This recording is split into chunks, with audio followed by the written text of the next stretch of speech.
Hello students. Welcome to Erudition Study. Today is 27th May 2021 and we are going to discuss all the important current affair of today. ਤਾਂ ਫਿਰ ਬਿਨਾਂ ਕਿਸੇ further delay ਤੋਂ start ਕਰਦੇ ਹਾਂ ਅੱਜ ਦਾ current affair session. First question ਲੈਂਦੇ ਹਾਂ ਜੋ ਕਿ ਪੰਜਾਬ ਦੇ ਸਾਰੇ ਹੀ ਐਗਜ਼ਾਮਸ ਦੇ ਲਈ ਬਹੁਤ ਇੰਪੋਰਟੈਂਟ ਹੋਣ ਵਾਲਾ ਹੈ। Mohali international hockey stadium will be now non as Mohali ਅੰਤਰਰਾਸ਼ਟਰੀ ਹਾਕੀ ਸਟੇਡੀਅਮ ਨੂੰ ਹੁਣ ਕਿਸ ਨਾਮ ਤੋਂ ਜਾਣਿਆ ਜਾਏਗਾ। ਤਾਂ ਇਸ ਦੀ ਅਨਾਉਂਸਮੈਂਟ ਹੋ ਚੁੱਕੀ ਹੈ। ਇਸ ਦਾ ਨਾਮ ਹੁਣ ਕੀ ਰੱਖਿਆ ਗਿਆ, that is Olympian Balbir Singh international stadium.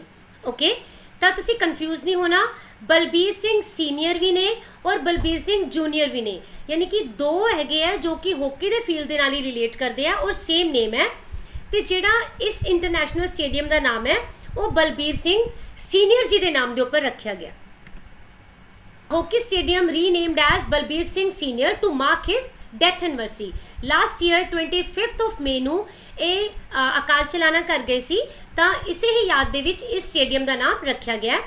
ਇਹਨਾਂ ਨੇ ਇੱਕ ਬੁੱਕ ਲਿਖੀ ਸੀ ਜਿਸ ਦਾ ਨਾਮ ਕੀ ਹੈ, The Golden Hat-Trick My Hockey Days। ਇਹਨਾਂ ਦੇ ਟਾਈਮ ਦੇ ਵਿੱਚ 3 ਵਾਰ ਇੰਡੀਆ ਨੂੰ ਸੁਨਹਿਰੀ ਮੌਕਾ ਮਿਲਿਆ ਕਿ ਓਲੰਪਿਕਸ ਦੇ ਵਿੱਚ ਅਸੀਂ ਵਰਲਡ ਚੈਂਪੀਅਨ ਬਣੇ। ਤਾਂ ਇਸੇ ਹੀ ਆਪਣਾ ਜਿਹੜਾ ਐਕਸਪੀਰੀਅੰਸ ਹੈ ਇਸ ਨੂੰ ਸ਼ੇਅਰ ਕੀਤਾ ਇਹਨਾਂ ਨੇ ਆਪਣੇ ਇਸ ਬੁੱਕ ਦੇ ਵਿੱਚ, ਦਾ ਗੋਲਡਨ ਹੈਟ੍ਰਿਕ ਮਾਈ ਹਾਕੀ ਡੇਜ਼। ਓਕੇ, ਜੇ ਆਪਾਂ ਅਵਾਰਡਸ ਦੀ ਗੱਲ ਕਰਦੇ ਹਾਂ ਤਾਂ ਅਵਾਰਡਸ ਦੇ ਵਿੱਚ ਇਹਨਾਂ ਨੂੰ 1957 ਦੇ ਵਿੱਚ ਪਦਮ ਸ਼੍ਰੀ ਅਵਾਰਡ ਮਿਲਿਆ ਐਂਡ ਮਹਾਰਾਜਾ ਰਣਜੀਤ ਸਿੰਘ ਅਵਾਰਡ ਇਹਨਾਂ ਨੂੰ 2019 ਦੇ ਵਿੱਚ ਪੰਜਾਬ ਗਵਰਨਮੈਂਟ ਵੱਲੋਂ ਪ੍ਰੋਵਾਈਡ ਕੀਤਾ ਗਿਆ। ਇੱਥੇ ਇਹ ਦੱਸਣਾ ਬਹੁਤ ਜ਼ਰੂਰੀ ਹੈ ਕਿ 1952 ਦੇ ਵਿੱਚ ਇੰਡੀਆ ਐਂਡ ਨੀਦਰਲੈਂਡ ਦੇ ਵਿੱਚ ਓਲੰਪਿਕਸ ਦੇ ਵਿੱਚ ਮੈਚ ਹੋ ਰਿਹਾ ਸੀ ਹਾਕੀ ਦਾ, ਤਾਂ ਉਸ ਟਾਈਮ ਇਹਨਾਂ ਨੇ 5 ਗੋਲ ਕਰਕੇ ਵਰਲਡ ਰਿਕਾਰਡ ਬਣਾਇਆ ਸੀ ਜੋ ਕਿ ਅੱਜ ਤੱਕ ਕੋਈ ਨਹੀਂ ਤੋੜ ਸਕਿਆ। ਯਾਨੀ ਹੁਣ ਤੱਕ ਦੇ ਮੈਕਸਿਮਮ ਗੋਲ ਜਿਹੜੇ ਹੈਗੇ ਆ ਉਹ ਕਿਹਨਾਂ ਦੇ ਨਾਮ ਨੇ, ਬਲਬੀਰ ਸਿੰਘ ਸੀਨੀਅਰ ਜੀ ਦੇ ਹੀ ਨਾਮ ਨੇ। ਤਾਂ ਜੇ ਗੱਲ ਕਰੀਏ ਪੰਜਾਬ ਦੇ ਸਪੋਰਟਸ ਮਿਨਿਸਟਰ ਕੌਣ ਨੇ, ਤਾਂ ਇਹਨਾਂ ਦਾ ਨਾਮ ਹੈ ਰਾਣਾ ਗੁਰਮੀਤ ਸਿੰਘ ਸੋਢੀ ਔਰ chief minister captain Amarinder Singh ji, governor VP Singh Badnore. कुछ और हॉकी ना रिलेटेड फैक्ट्स, 29th ऑफ अगस्त अगर अपने सामने आएगी तो अपने सामने अपने माइंड दे विच एकदम ही नाम आना चाहिए है, किन्ना दा, ध्यानचंद जी दा। ओके, तो उन्हां दी केड़ी बुक है जिहड़ी उन्होंने लिखी सी, दैट इज गोल। ओके, इस बुक नूं भी तुसीं याद रखोगे।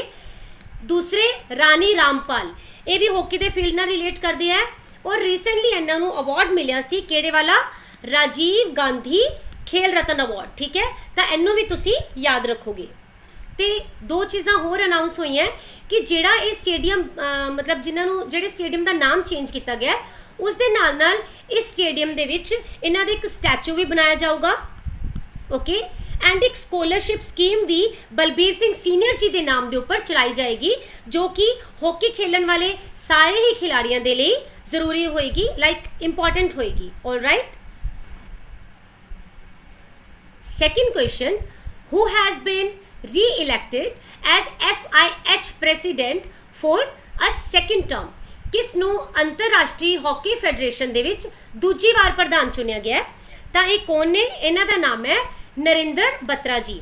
ਇਹਨਾਂ ਨੂੰ ਲਗਾਤਾਰ ਦੂਸਰੀ ਵਾਰ FIH, that stands for international hockey federation, ਠੀਕ ਹੈ, ਇਸ ਦਾ ਦੂਸਰੀ ਵਾਰ ਟਰਮ ਦੇ ਵਿੱਚ ਇਹਨਾਂ ਨੂੰ ਪ੍ਰਧਾਨ ਚੁਣਿਆ ਗਿਆ। ਮਈ 2021 ਦੇ ਵਿੱਚ FIH ਕਾਂਗਰਸ ਦੀ ਮੀਟਿੰਗ ਹੋਈ, 47th ਮੀਟਿੰਗ ਸੀ ਜਿਸ ਦੇ ਵਿੱਚ ਇਹ ਡਿਸਾਈਡ ਕੀਤਾ ਗਿਆ ਕਿ ਇਹਨਾਂ ਨੂੰ ਸੈਕਿੰਡ ਟਰਮ ਦੇ ਲਈ ਪ੍ਰਧਾਨ ਚੁਣ ਲਿਆ ਜਾਏਗਾ। ਓਕੇ, ਤੇ ਇਹ ਹੁਣ ਕਦੋਂ ਤੱਕ ਰਹਿਣਗੇ, 2024 ਤੱਕ ਇਹਨਾਂ ਨੂੰ ਇਸ ਪਦ ਦੇ ਉੱਪਰ ਰੱਖਿਆ ਜਾਏਗਾ। He is Narinder Batra.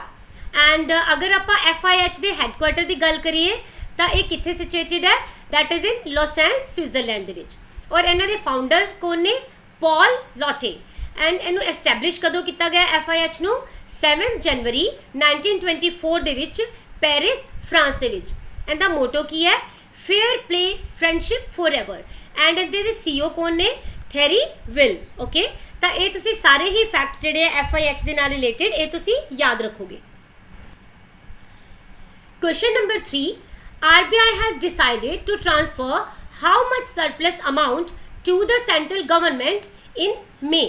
RBI ਨੇ ਕਿੰਨੀ ਵਾਧੂ ਰਾਸ਼ੀ ਸਹਾਇਤਾ ਵਜੋਂ ਭਾਰਤ ਸਰਕਾਰ ਨੂੰ ਦੇਣ ਦਾ ਫੈਸਲਾ ਕੀਤਾ ਹੈ, ਤਾਂ ਇਹ ਰਾਸ਼ੀ ਕਿੰਨੀ ਹੈ, 99,152 करोड़ रुपए, करीब 1 लाख करोड़ तुसी कह सकते हो। ये वो राशि है जिहड़ी कि RBI भारत सरकार नूं हैल्प दे वजों देगा। तो अपने माइंड दे विच हुणे क्वेश्चन आएगा सॉरी कि सरप्लस अमाउंट हुंदा की है। देखो RBI नूं जिन्नी भी इनकम हुंदी है उनके उपर उन्हें कोई टैक्स नहीं देना हुंदा किसी नूं भी, पर जो अपनी सारिया नीड्स पूरियां कर लैंदा है, जिवें कि इन्वेस्टमेंट वगैरह कर लैंदा है किसी भी फील्ड दे विच, तो उस तो बाद जो भी पैसा बचता है वो उनका सरप्लस अमाउंट होंदा है। ओके, तो RBI नूं इस सरप्लस अमाउंट का कुछ हिस्सा सरकार नूं देना पैंदा है, और अपने कोलों इस बारी उन्होंने डिसाइड किया है कि जिहड़ी अपने कोलों बफर वो रखते हैं वो 5.5% ही रहन दिता जाएगा। आपां देख रहे हैं कि पिछले कुछ सालों तो लगातार RBI नूं दबाव दे विच काफ़ी ज़्यादा अमाउंट जो है वो गवर्नमेंट नूं देनी पै रही है। जिद्दां कि आपां मैं तुहानूं थोड़ियां फिगर्स दिखानी आ, उहदे तो तुहानूं थोड़ा ज़्यादा क्लियर हो जाएगा।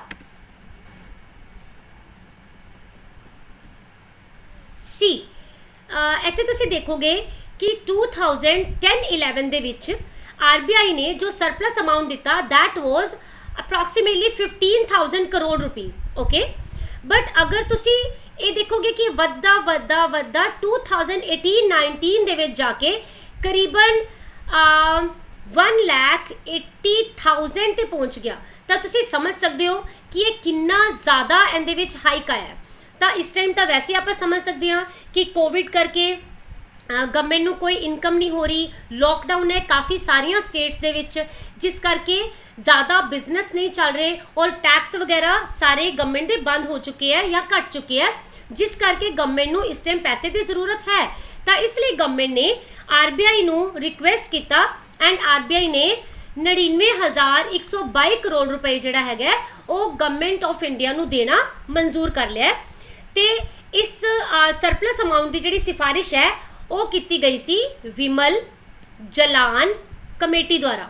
ठीक है, एक कमेटी ने दस्या सी कि 6.5 मैक्सिमम वो वाला बफर होएगा जो कि RBI आपदे कोल रखेगा, बाकी जो अमाउंट है वो गवर्नमेंट ऑफ इंडिया नूं इहनूं हैल्प दे लई देना पएगा। RBI दे नाल रिलेटेड फैक्ट्स एंड फिगर्स देख लैंदे आ। हैडक्वार्टर RBI दे कित्थे है? इन मुंबई। और एस्टैबलिश कदों होया RBI? 1 अप्रैल 1935 दे विच। एंडे गवर्नर कौन ने? Shaktikanta Das ji. And first governor कौन सीगे? Osborne Smith. बट अगर आप फर्स्ट इंडियन गवर्नमेंट की गल करिए सॉरी तो ये कौन ने? CD देशमुख। और अगर करंट दे नाल रिलेट करांगे RBI नूं तो इहदे नाम ते एक रिकॉर्ड बनिया सी कि ट्विटर दे उपर इहदे 1 मिलियन फॉलोअर्स है। ओके, ये तुसीं करंट दे नाल रिलेट कर सकते हो। नैक्सट क्वेश्चन लैंदे आ। विच स्टेट हैज़ लॉन्च्ड संजीवनी परियोजना रिलेटेड टू कोविड-19? किस राज्य सरकार ने कोविड-19 नाल संबंधित संजीवनी परियोजना की शुरुआत की है? तो ये किहड़ी गवर्नमेंट है? That is Haryana government. इस परियोजना के तहत जिन्ना पेशेंट्स नूं बहुत माइल्ड सिम्पटम है या फिर एवरेज सिम्पटम तुसीं कह सकते हो है, उन्हां नूं उन्हां दे घर दे विच ही इलाज की सुविधा प्रदान की जाएगी। और इहदे विच मेन किहड़े एरियाज़ नूं रखिया गया? ये रखा गया पेंडू एरिया नूं। ठीक है, क्योंकि पिंडां दे विच ज़्यादातर लोगों नूं कोविड-19 दियां जिन्नियां भी इंस्ट्रक्शनस है उन्हां बारे बहुत ज़्यादा पता नहीं हुंदा, इसलिए उन्हां दे उपर इहनूं ज़्यादा फोकस किया गया। और इहदे विच आशा वर्कर्स भी साथ देंगे, क्योंकि तुहानूं पता है पिंडां दे नाल रिलेट करदा है तो आशा वर्कर दा हैल्प करना बहुत ज़्यादा इंपॉर्टेंस रखता है। हाँ जी, हरियाणा गवर्नमेंट दे विच जिहड़े CM ने वो कौन ने? That is Manohar Lal Khattar. I think इतने कुछ टाइपिंग मिस्टेक है, सॉरी इग्नोर करना please. That is Manohar Lal Khattar. And governor ने सत्यदेव नारायण आर्या। कैपिटल है चंडीगढ़। और अगर आप करंट के नाल रिलेट करते हैं हरियाणा नूं तो इत्थे ऑक्सीजन ऑन व्हील्स एक प्रोग्राम चलाया गया जो कि मोबाइल ऑक्सीजन बैंक है, जो कि स्टेट एंड सेंटर गवर्नमेंट नूं ऑक्सीजन प्रोवाइड कर रहा है। और इस हरियाणा दे विच ही फर्स्ट टाइम मंकी सेंसस किया गया जो कि एक मोबाइल ऐप के द्वारा किया गया सी। 4th खेलो इंडिया गेम्स 2021 ये कित्थे होणगियां? ये भी हरियाणा के पंचकुला दे विच ही होणगियां। ते हरियाणा ने टॉप किया अनीमिया मुक्त भारत इंडेक्स दे विच। और फर्स्ट एयर टैक्सी सर्विस ये भी कित्थों स्टार्ट की गई? हरियाणा तो ही स्टार्ट हुई। Question number 5, who has been appointed as director of CBI? CBI दे नवे डायरैक्टर किस नू नियुक्त किया गया है? तो the answer is Subodh Kumar Jaiswal. At present अगर आप गल करिए तो ये CISF यानी कि सेंट्रल इंडस्ट्रीयल सिक्योरिटी फोर्स के विच एज अ डायरैक्टर जनरल सेवा निभा रहे हैं और हुण इन्हों CBI के डायरैक्टर वजों 2 साल के लिए चुन लिया गया है। CBI का हैडकुआटर कित्थे है? न्यू दिल्ली दे विच। एस्टैब्लिशमेंट हो जाती 1 अप्रैल 1963 दे विच। नैक्सट क्वेश्चन देखते हैं, which country has offered to host COP28? COP28 की बैठक किस देश वालों आयोजित करने की पेशकश की गई? ये पेशकश है, फाइनल नहीं है, ठीक है, ये जरूर याद रखना है। तो ये पेशकश किस कंट्री वालों की गई है? UAE। कि UAE ने अनाउंस किया है कि ये होस्ट करना चाहते हैं COP28 की मीटिंग नू। तो COP है कि ये ऐदां दियां कंट्रीज़ है जिन्होंने एक एग्रीमेंट साइन किया हुआ है कि असी सारे मिल के क्लाइमेट चेंज के बारे दे विच काम करांगे। ओके, और तुहानूं पता होएगा इस टाइम क्लाइमेट चेंज बहुत ही ज़्यादा इंपॉर्टेंट मुद्दा बन चुका है। हुण इस इन्हों 28 की होस्टिंग के लिए पावर मिलेगी या नहीं मिलेगी, ये फ्यूचर में देखना होएगा। बट इत्थे ये चीज़ बहुत इंपॉर्टेंट है कि ये ओनली अरेबियन कंट्री है जिहड़ी कि COP की मैंबर है। इसलिए अगर इन्होंने इस चीज़ के लिए अनाउंस किया है तो ये बहुत ज़्यादा इंपॉर्टेंट हो जाता है। तो जिहड़ियां आपां पिछलियां मीटिंग्स अगर गल करिए तो COP की 25 वाली जिहड़ी मीटिंग हुई COP25 वो मैड्रिड स्पेन दे विच हुई। COP26 की मीटिंग होएगी ग्लासगो स्कॉटलैंड दे विच और COP27 हाले तक कोई भी अनाउंसमेंट इनके बारे नहीं हुई है। और COP28 जिवें कि आपां हुणे डिस्कस किया कि UAE ने इहदे लई ऑफर यानी कि पेशकश दी है। तो फर्स्ट COP की जिहड़ी मीटिंग है वो हुई सी बर्लिन जर्मनी विच कदों 1995 दे विच। कि इंडिया दे विच भी COP की कोई मीटिंग हुई है? नहीं। तो जिहड़ी इंडिया दे विच COP है that is another thing COP13 वाली, वो मैं हुणे तुहानूं थोड़ी देर में दसूँगी। तो UNFCCC ये वो संस्था है जो कि COP नू रेगुलेट करती है। It stands for United nation framework convention on climate change. UAE की कैपिटल है आबू धाबी, करेंसी है दिरहम और मैक्सिमम पॉपुलेटेड सिटी जो UAE दी वो केड़ी है? दुबई। तो जी मैं गल कर रही सी COP30 ये अलग है, ये किंदे नाल रिलेट करता है? ये रिलेट करता है CMS बोलिया जाता है इनू, इनका दूसरा नाम है बोन कन्वेंशन। बोन कन्वेंशन ये माइग्रेटरी स्पीशीज़ जिहड़ियां कि इंडिया दे विच आंदियां है ना, बर्ड्स दियां, उन्हां दे नाल रिलेट करता है। और इनका जिहड़ा लास्ट टाइम आयोजन किया गया सी वो कित्थे किया गया सी? गुजरात विच। ओके, गुजरात के किहड़े प्लेस के उपर? गांधीनगर। गांधीनगर दे विच इनका आयोजन किया गया सी। तो ये याद रखना है कि COP25 अलग है और जिहड़ा CMS वाला COP है ये अलग है। Okay, question number 7, Vaisakh festival is related to which religion? Vaisakh त्यौहार किस धर्म के नाल संबंध रखता है? The answer is Buddhism.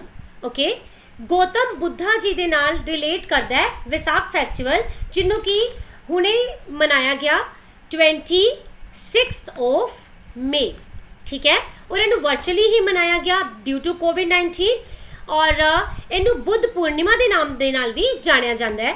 Okay, Vaisakh का जिहड़ा फेस्टिवल है वो मनाया गया टू कमैमोरेट बुद्धा's बर्थडे। ओके, तो मन्निया जाता है कि बुद्धा जी के जीवन के नाल रिलेटेड 3 ऐदां दे मेन इवेंट है जो कि इस त्यौहार के लिए महत्वपूर्ण मन्ने जाते हैं, इंपॉर्टेंस रखते हैं। फर्स्ट है उन्हों का बर्थ जो कि लुंबिनी नेपाल दे विच होया। सैकेंड एनलाइटनमेंट यानी कि जदों उन्होंने ज्ञान की प्राप्ति हुई वो कित्थे हुई सी? बोध गया दे विच, जो कि बोधि ट्री के अंडर उन्होंने प्राप्ति हुई सी। और अगर आप उन्हों की डैथ की गल करते हैं वो कुशीनगर यूपी दे विच हुई, ठीक है। और ये तीनों ही ऐदां दी सैरेमनीज है जो कि इस त्यौहार दे विच रिलेशन नू बना के रखती है।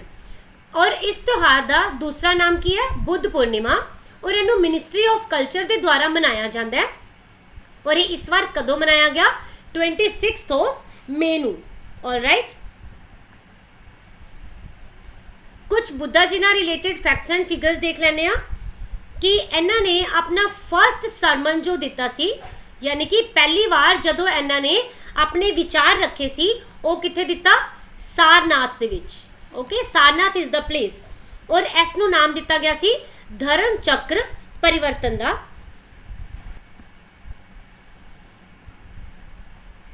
Next question and the last question of today, which state government has launched Ankur scheme? किस राज्य सरकार द्वारा अंकुर स्कीम की शुरुआत की गई? तो ये केड़ी स्टेट है? That is Madhya Pradesh, MP। इस अधीन जेकर कोई भी परसन प्लांट्स लगांदा है, ओके, तो फिर उन्होंने अवार्ड दिता जाऊगा, ठीक है।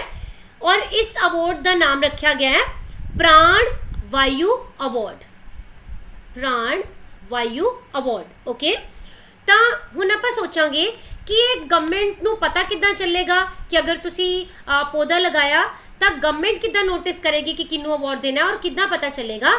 तो इत्थे मैं दस दियां कि एक वायु दूत ऐप इन्होंने लॉन्च की है जिहदे उपर परसन खुद रजिस्ट्रेशन करूगा खुद की और उहदे तो पता चलेगा कि उन्होंने प्लांटिंग की है। ओके, अदर स्कीम जिहड़ियां कि मध्य प्रदेश गवर्नमेंट वालों चलाईयां गईयां, जल अभिषेक, रोको टोको अभियान, kill corona and corona warriors, ये सारिया ही स्कीम्स MP गवर्नमेंट दियां स्कीम्स है और इंपॉर्टेंट है, तुसीं इन्हां नूं जरूर नोट डाउन कर लेना।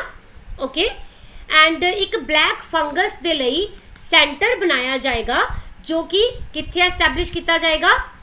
भोपाल दे विच, जो कि कित्थे स्थित है? Madhya Pradesh. Okay, this is also an important factor. हाँ जी, तुहाडे लिए क्वेश्चन ऑफ द डे है, name the cyclone that hit Bay of Bengal recently. उस तूफान का नाम दसो जिसने हाल ही विच बंगाल की खाड़ी के उपर हमला किया। ओके, तो ये सिर्फ तुसी नाम ही नहीं दसना, इस दे नाल अगर तुहानूं उहदे बारे जिन्ना भी कुछ फैक्ट्स पता है वो तुसी प्लीज़ ज़रूर कमेंट सैक्शन दे विच दसने हैं। And that is all for today. तो फिर मिलते हैं कल के सैशन दे विच। Till then take care, bye bye.